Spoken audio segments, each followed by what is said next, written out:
You know, we throw around the term the cloud all the time, right? We save our photos there, we stream movies from it, our entire work lives on it. It just feels abstract, kind of everywhere and nowhere at once. But what if I told you it has a very real, very physical home? A secure, powerful one. Today, we're going to peek inside. So let's just get right to it. When you upload a file to the cloud, where is it actually going? It kind of sounds like it should be floating up in the sky somewhere, but the truth is way more interesting and way more down to earth. Yep, the cloud lives right here on the ground, inside these massive, specially designed buildings. And these are not your average office buildings. They're more like technological fortresses. We call them data centers. To really wrap your head around what a data center is, let's try an analogy. Think of your favorite app as a brain. If a single server is just one little neuron, then the data center, well, that's the whole life support system. It's the armored skull, providing constant power, perfect climate control, and a blazing fast connection to the outside world. It's literally what keeps that brain alive and thinking. But here's the thing. Apps don't just show up on day one needing a fortress. Nope, their journey starts a lot smaller, usually with just a single computer, before it scales up to handle millions of users. So in the very beginning, picture this. Everything, the website, the database, all of it is just running on one server. But as more people start using it, that single server just can't keep up. The first move is usually to pull the database out onto its own machine. Why? Well, databases are often the biggest bottleneck. They do a lot of reading and writing to disk, which is a whole different kind of work. But pretty soon, even that's not enough. So you start adding more web servers and use something called a load balancer to spread the traffic out.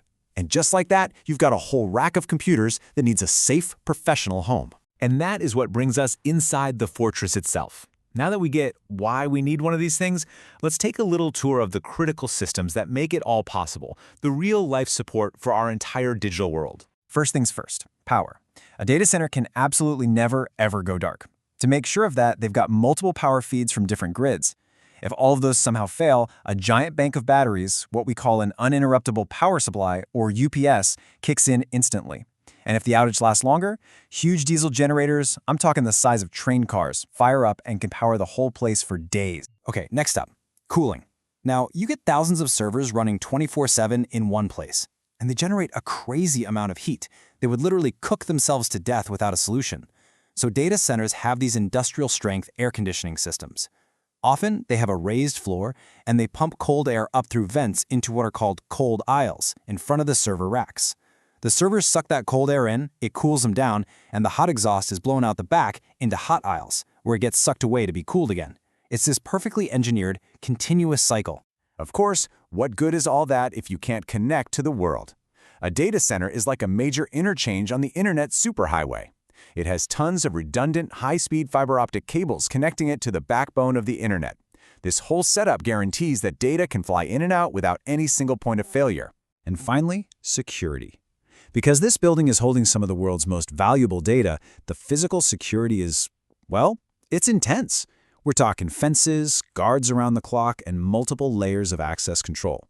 They have things called man-traps, these little rooms with interlocking doors where only one person can go through at a time, and even biometric scanners. It is a fortress in every sense of the word. All right, so you've built your app, it's scaled up beautifully, and it's living safe and sound in this amazing data center. But now you have a new problem, a really good problem to have. Your app is a global hit, and you're suddenly bumping up against a fundamental law of physics, the speed of light. Let's say your data center is in Virginia. For a user in New York, the response time is super fast, maybe 20 milliseconds. But for a user in Berlin, the data has to physically travel across the Atlantic Ocean and back again. That might take 150 milliseconds. And you can feel that. That's a noticeable, kind of frustrating delay. So what do? How do you solve for distance? How do you give that person in Berlin the same snappy, awesome experience as the person in New York?